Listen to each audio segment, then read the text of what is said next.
n'est pas entièrement mise en œuvre. Ce serait l'occasion de revoir tous les textes liés à l'EMIR en vertu de clauses de rendez-vous comparables. Et dernier élément qui n'est pas suffisamment mis en pratique, c'est celui de la cohérence entre les propositions législatives et les propositions d'organismes internationaux tels que l'IOSCO. Donc j'évoquerai en dernier point le gouvernement d'entreprise, très brièvement, qui est un miroir de ces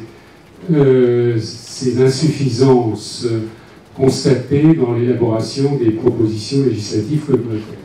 Et plus particulièrement l'examen du projet de directive modifiant la directive droit des actionnaire, qui a fait l'objet d'une proposition de la Commission, qui a fait l'objet d'un accord politique au Conseil, et qui est en cours d'adoption au Parlement en séance plénière, normalement la semaine prochaine.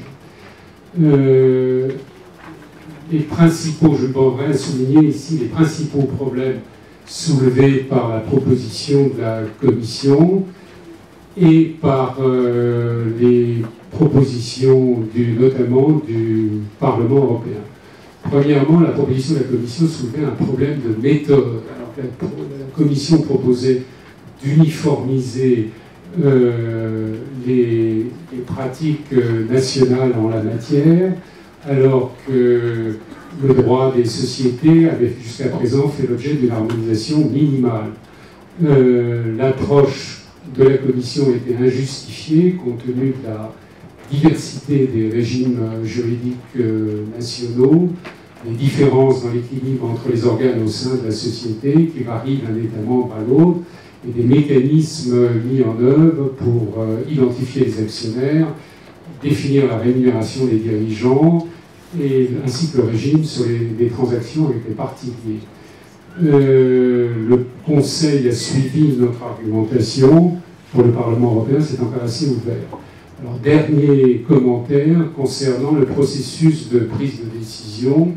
Le Parlement européen a introduit dans ses propositions une disposition qui concerne le reporting pays par pays, qui n'a rien à voir avec la proposition, le projet de directive sur les droits des actionnaires, qui vise à faciliter l'exercice des droits de vote dans un contexte transfrontalier.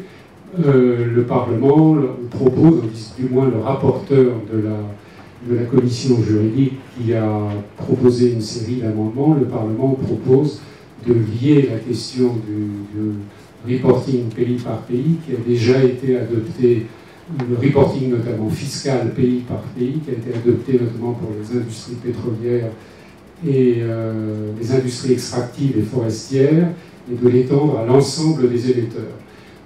Aucune étude d'impact n'a été réalisée par la commission juridique du Parlement européen sur cette question, qui justifierait l'inclusion de cette proposition au projet d'amendement du Parlement européen sur la directive droit des actionnaires. Voilà, en schématisant les principaux sujets de préoccupation des émetteurs pour le moment. Merci.